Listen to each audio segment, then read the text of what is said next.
부활하신 하나님의 은총과 축복이 예배하는 나와 여러분에게 넘쳐나기를 예수님의 이름으로 축원합니다. 여러분, 부활의 축복, 부활의 은총이 과연 무엇입니까? 이것을 알기 위한다면 우리가 먼저 부활이 어떠한 사건인가를 알아야 될 것인데, 부활은 불의와 거짓, 멸시와 조롱의 승리입니다. 불안과 공포와 사망의 어두움의 권세로부터의 승리인 것입니다.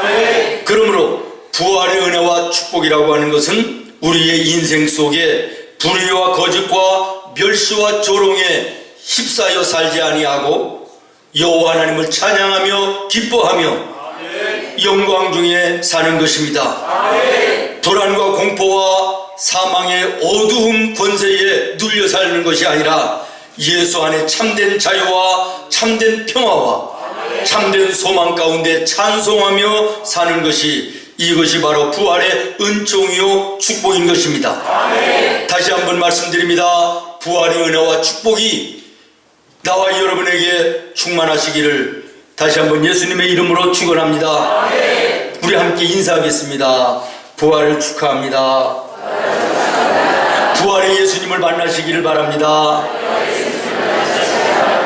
할렐루야. 부활은 우리 기독교의 출발이며 핵심입니다. 이 부활은 세상의 과학이나 인간의 이성으로 도저히 이해될 수 없을 뿐더러 세상의 그 어느 종교에서도 찾아볼 수 없는 유일한 사실인 동시에 선포인 것입니다. 예수님의 부활을 마태복음 28장 1절 이하에 이렇게 소개합니다. 안식 후 첫날에 막달라 마리아와 다른 두 마리아가 무덤을 보기 위해서 이른 새벽에 찾아갑니다. 무덤 앞에 이르렀을 때 큰 지진이 일어나며 예수님을 가둬두었던 무덤에 거대한 돌이 굴러지고 그 돌 위에 천사가 앉아서 여인들에게 얘기하는 것입니다. 너희가 무서워하지 말라. 십자가에 못 박히신 예수를 너희가 찾는 줄을 우리가 안다. 그런데 6절에 이렇게 얘기합니다. 그가 여기 계시지 아니하다. 다시 말하면 무덤 속에 계시지 않다는 것입니다. 그가 말씀하시던 대로 살아나셨느니라. 와서 그가 누워있던 곳을 보라고 말씀합니다. 한때 석가모니의 뼈가 발견됐다 그래가지고 난리가 났었던 적이 있습니다.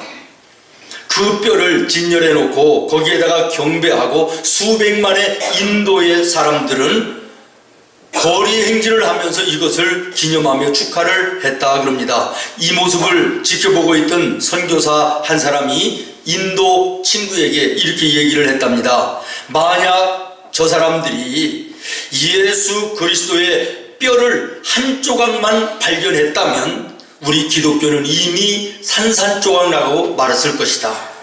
그렇습니다. 기독교는 그들처럼 죽은 자를 믿는 종교가 아닙니다. 산 자를 믿는 종교이기 때문인 것입니다. 죽을 수밖에 없는 사람을 믿는 종교가 아닙니다. 영원히 살아계신 예수님을 믿는 살아있는 종교인 것입니다. 우리와 똑같이 죽는 존재라면 존경의 대상은 될 수 있을지 모르지만 믿을 만한 신은 될 수가 없는 것입니다. 석가모니가 죽으면서 이렇게 얘기를 했답니다. 나는 죽는다. 그러나 나의 가르침은 영원할 것이다. 이렇게 얘기를 했답니다. 예수님은 마태복음 17장 22절 이하에 이렇게 말씀하십니다. 인자가 장차 사람들의 손에 넘겨져 죽임을 당할 것이나 제3일에 살아나리라.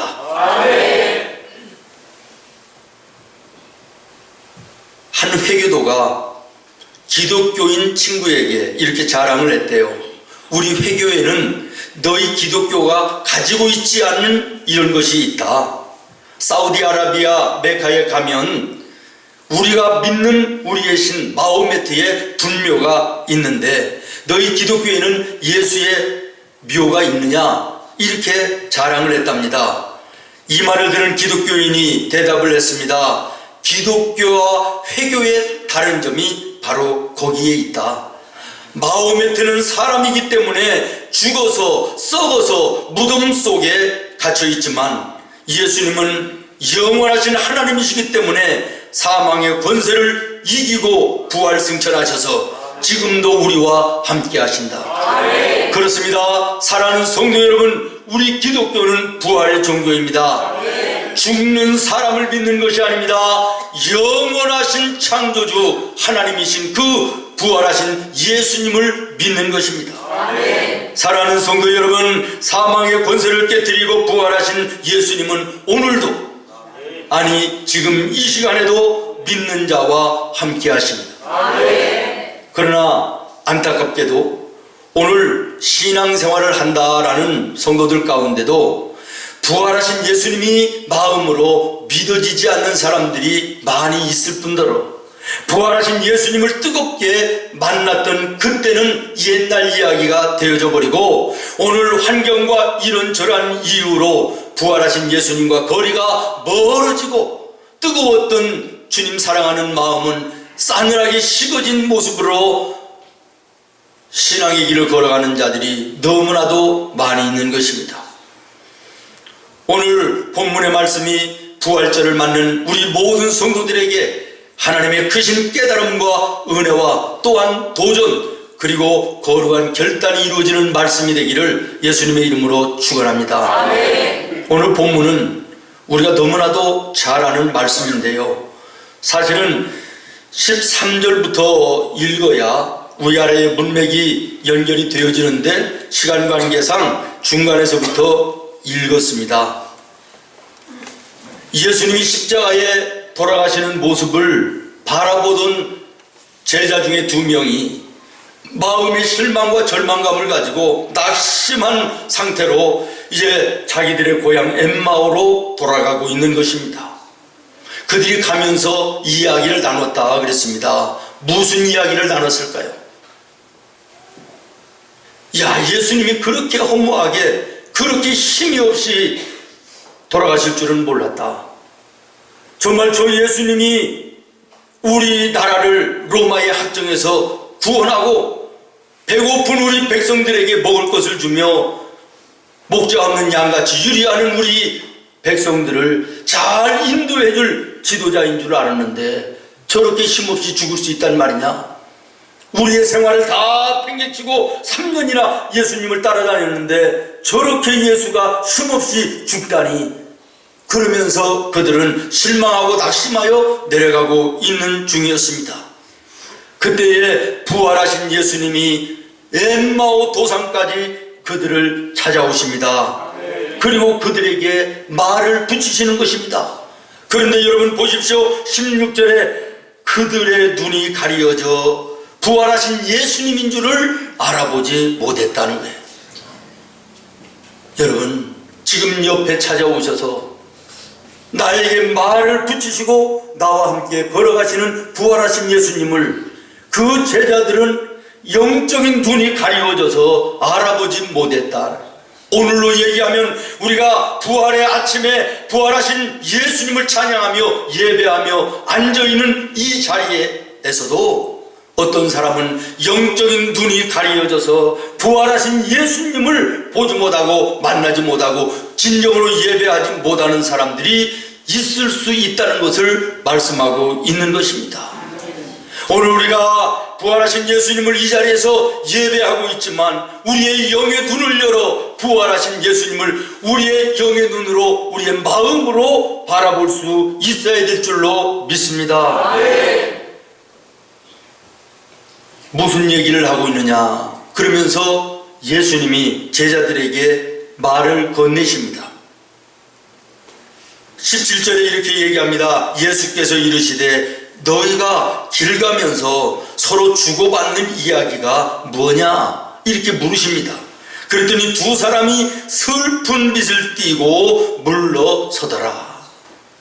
여러분, 부활하신 예수님을 만나지 못한 자의 얼굴은 슬픈 빛을 띌 수밖에 없습니다.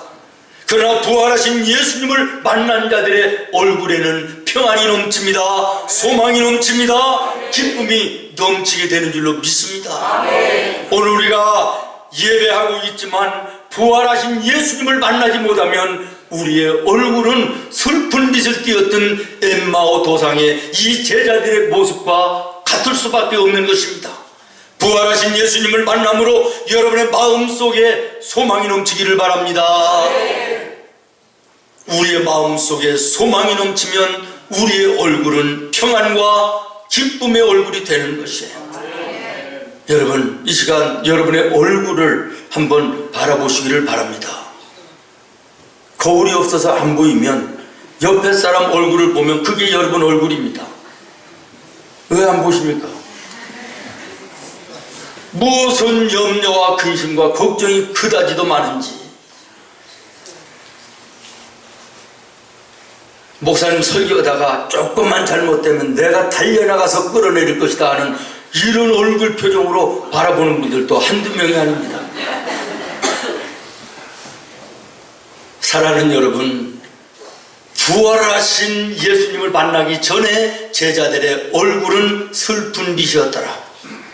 그러나 그들이 부활하신 예수님을 만나고 예루살렘으로 다시 올라갈 때에 얼굴은 빛났을 것입니다. 기쁨으로 넘쳐났을 것입니다. 오늘 부활의 아침, 부활하신 그 예수님을 만남으로 오늘 우리의 얼굴이 해같이 빛나는 은혜의 얼굴이 되기를 예수님의 이름으로 축원합니다. 쭉 내려가서 24절에 보면 또 우리와 함께 한 자 중에 두어 사람이 무덤에 가 과연 여자들이 말한 바와 같음을 보았으나 예수는 보지 못하였느니라 하거늘 그랬습니다. 이 한 절의 말씀을 보면 이 두 제자는 이미 예수님이 부활하셨다라는 소문을 들었다는 거예요. 앞에서 말씀이 나옵니다. 마리아와 막달라 마리아와 두 마리아가 이른 아침에 예수님의 무덤에 갔다가 예수님이 부활하신 것을 보았고 와서 제자들에게 예수님은 부활하셨다고 알려줬습니다. 이 소리를 이 제자들이 들었다는 거예요. 그럼에도 불구하고 이들은 지금 부활의 예수님을 찾아 나서지 아니하고 믿지 아니하며 옛날에 자기의 고향으로 낙심하고 절망한 모습으로 내려가고 있었다라고 하는 것입니다. 이유는 무엇입니까? 부활하신 예수님이 내 눈에 보이지 않았다라고 하는 그것입니다. 사랑하는 여러분, 오늘 혹시 예배하고 있으면서도 하나님이 내 눈에 보이지 않기 때문에 나는 믿을 수가 없으며 예수님이 부활하셨다는데 부활의 사건 현장을 나는 보지 못했기 때문에 나는 예수를 믿을 수 없다고 하는 이런 마음의 성도들은 없습니까? 부활을 의심하는 도마에게 부활하신 예수님 찾아오십니다. 그리고 도마를 부릅니다. 도마야, 나의 손바닥을 만져봐라. 십자가에 못 박힌 나의 손바닥에 못자국을 만져보라는 거예요. 너의 손을 내밀어 나의 옆구리, 너희를 위하여 창받은 피 흘린 옆구리를 손을 넣어보라. 너는 보아야 믿느냐? 보지 않고 믿는 것이 복 있는 자라. 아멘. 그렇습니다. 사랑하는 성도 여러분, 하나님이 보인다면 하나님이 아닙니다. 하나님은 우리의 영의 눈으로만 볼 수 있습니다. 우리의 마음으로만 볼 수 있는 것입니다. 눈에 보이지 않기 때문에 나는 믿을 수 없다라고 하는 불신의 모습이 오늘 나와 여러분에게는 있어서는 안 될 줄로 믿습니다. 32절을 여러분 다시 한번 보시기 바랍니다. 그들이 서로 말하되 길에서 우리에게 말씀하시고 우리에게 성경을 풀어주실 때 우리 속에서 마음이 뜨겁지 아니하더냐. 여러분, 부활하신 예수님의 말씀이 내 마음에 들어오면 내 심령이 성령으로 뜨거워지게 되는 것입니다. 뜨거움의 역사는 어둠의 악한 마귀들의 권세를 이길 수 있는 힘을 가져옵니다. 예수님의 뜻대로 살 수 있는 힘과 능력을 덧입을 수 있는 것이 말씀을 통한 내 심령의 뜨거움인 줄로 믿습니다. 여러분, 예배를 수십 번, 예배를 수백 번 드리면서도 하나님의 말씀을 들을 때 정말 내 마음속에 뜨거움이 있는가 돌아보시기를 바랍니다. 진정 하나님의 말씀이 내 심령에 들려지면 말씀은 성령의 감동으로 된 것이기에 내 마음속에서 역사합니다. 뜨거워지는 것입니다. 죄가 발견되는 것입니다. 어둠의 권세가 쫓겨가는 것입니다. 염려와 근심이 사라지는 것입니다. 세상을 이길 수 있는 힘과 능력을 얻게 되는 것입니다. 오늘 말씀을 들으면서도 내 마음속에 성령으로 인하여 뜨거움이 없다면 여러분, 하나님 앞에 심각하게 도전하시기 바랍니다. 주여, 내 마음에 임하신 하나님의 말씀이 진정 하나님의 말씀입니까? 하나님의 말씀을 영의 귀를 열어 듣기를 원합니다. 내 마음에 주의 말씀이 뜨겁게 역사하여 주시옵소서. 기도하며 말씀을 듣는 여러분 되기를 바랍니다. 수십 번 수백 번 얘기해도 말씀 앞에 내 심령이 뜨거움이 없다면 무슨 의미가 있는 것입니까? 33절 같이 읽겠습니다. 시작. 곧 그때로 일어나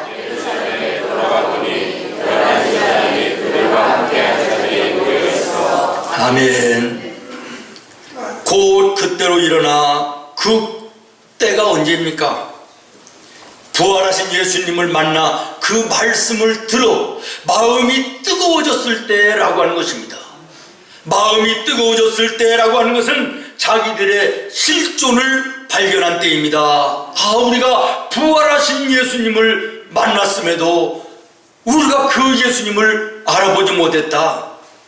예수님께서 살아계실 때 떡을 떼어주며 잔을 나누어 주시며 내가 십자가에 죽지만 3일 만에 살아나 너희의 부활의 첫 열매가 되리라고 말씀하시고 약속하셨던 그 말씀이 생각나 그들은 마음이 뜨거워지면서 뜨거워진 그 마음 속에 그 자리에 주저하지 않고 일어나 다시 예루살렘을 향하여 올라간 줄로 믿습니다. 다시 말하면 오늘 우리가 하나님의 말씀을 들으며 아멘 되어지면 그 아멘 되어진 말씀을 지금부터 순종해야 된다는 것입니다. 지금부터 그렇게 살아야 된다는 것입니다. 오늘 우리가 본문 말씀을 보면서 주목할 한 가지가 있습니다. 부활하신 예수님이 먼저 찾아오셨다라는 것입니다. 믿습니까? 낙심에 빠진 두 사람에게 친히 그 먼 엠마오의 길까지 찾아오신 것입니다. 이것이 예수님의 사랑입니다. 그리고 이번뿐만 아니라 매번 언제나 예수님은 먼저 찾아오셨습니다.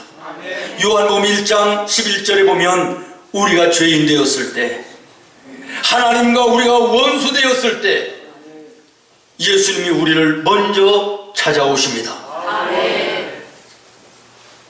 제자 삼기 위해서 예수님께서 갈릴리에 먼저 찾아가셨습니다. 죄인된 창녀와 세리를 먼저 찾아가셔서 그들을 불러 구원하여 주셨습니다.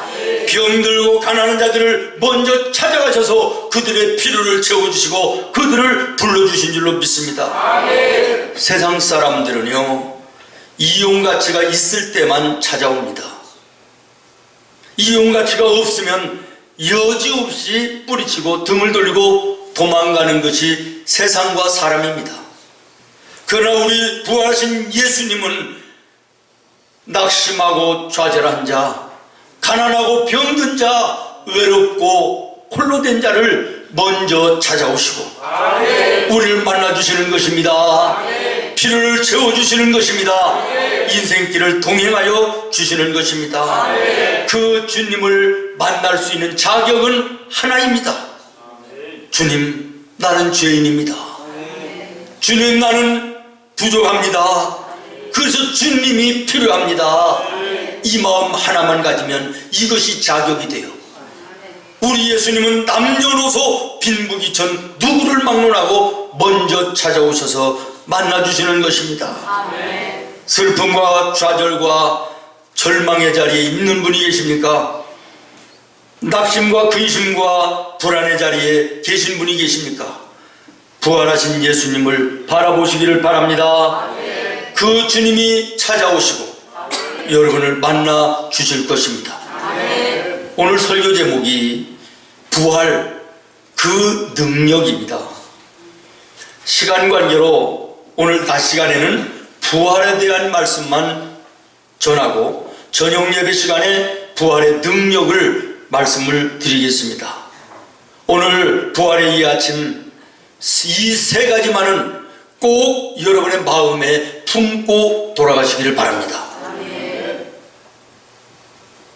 저를 주목하여 보시기를 바랍니다. 부활절 이 부활의 아침 이 예배 속에 다른 것은 몰라도 꼭 이 세 가지, 첫 번째 부활의 기쁨입니다. 고난당하시던 예수님의 모습을 바라보면서 십자가에 돌아가시는 예수님을 바라보면서 제자들을 비롯해서 예수님을 따르던 많은 성도들이 슬픔의 눈물을 흘렸습니다. 그러나 3일 만에 부활하신 예수님을 만났을 때 제자들과 모든 성도들은 기쁨이 넘치는 환호가 터져나온 줄로 믿습니다. 쭉 오늘 본문에 내려가서 41절 말씀에 보면 예수님의 제자들과 거기에 모여있는 모든 성도들이 너무 기쁨으로 믿어지지 않고 놀랐다고 말씀하고 있습니다.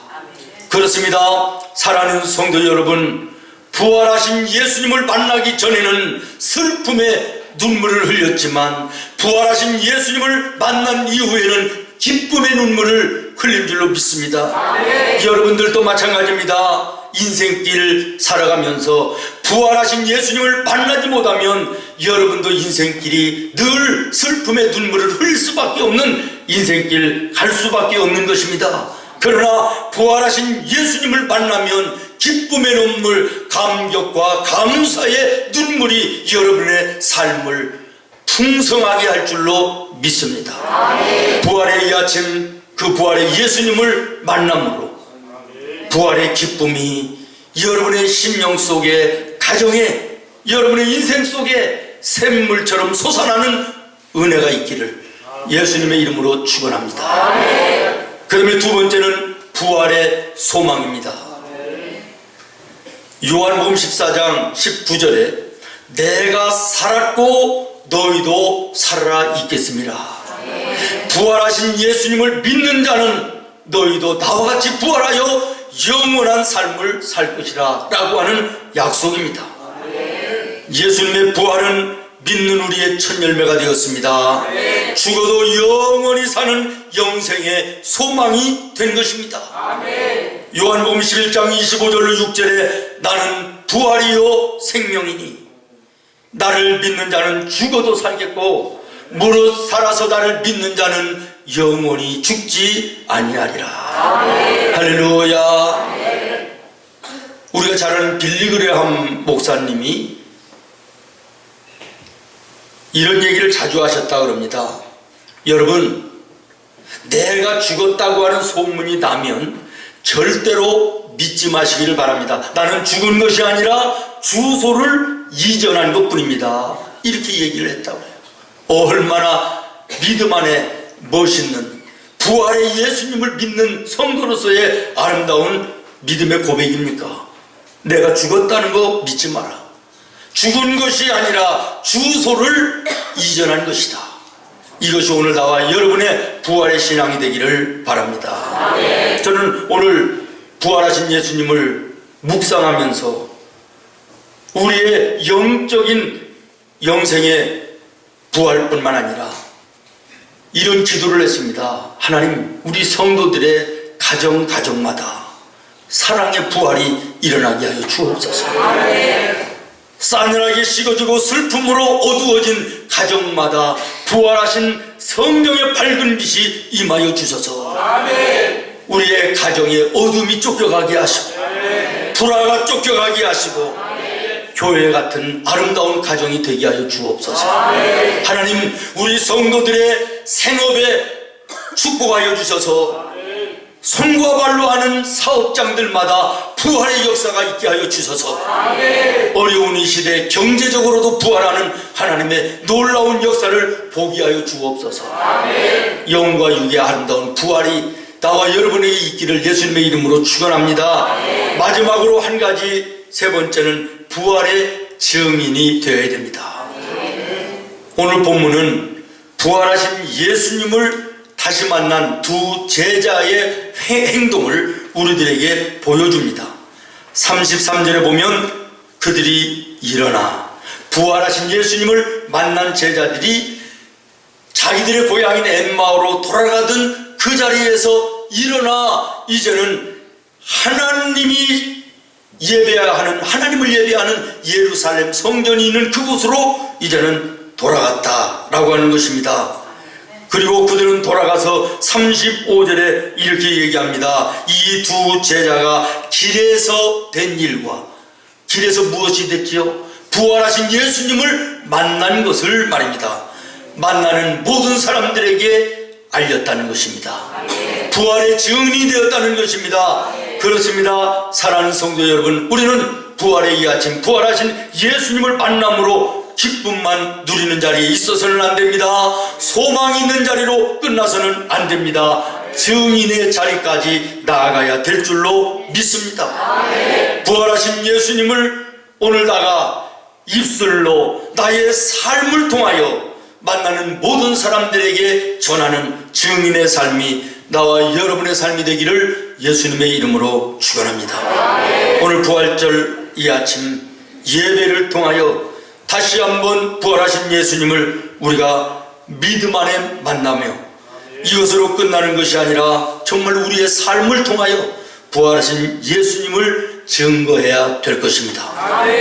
온 성도들이 마음을 모두어 부활하신 예수님을 세상에 알리기 위해서 한 주간 동안 기도하며 애썼습니다.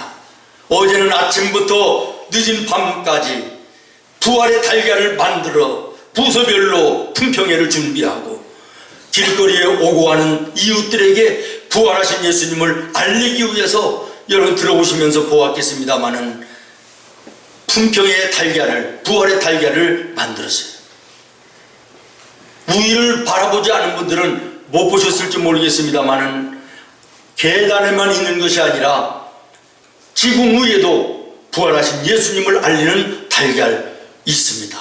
여러분 나가시면서 그냥 가지 마시고 각 부서에서 정성을 다하여 만드는 품평을 한번 하고 가시기를 바라고, 높이 있는 물된 동산에도 있는 부활의 아름다운 알림을 우리가 함께 보고 그 부활의 예수님을 여러분도 집에 돌아가서 일터에서 만나는 모든 사람들에게 증인 되시기를 예수님의 이름으로 축원합니다. 부활의 기쁨이 여러분의 것이 되기를 바랍니다. 부활의 소망이 여러분의 것이 되기를 바랍니다. 부활의 증인됨이 나와 여러분의 사명이 되기를 예수님의 이름으로 축원합니다. 기도하겠습니다. 하나님,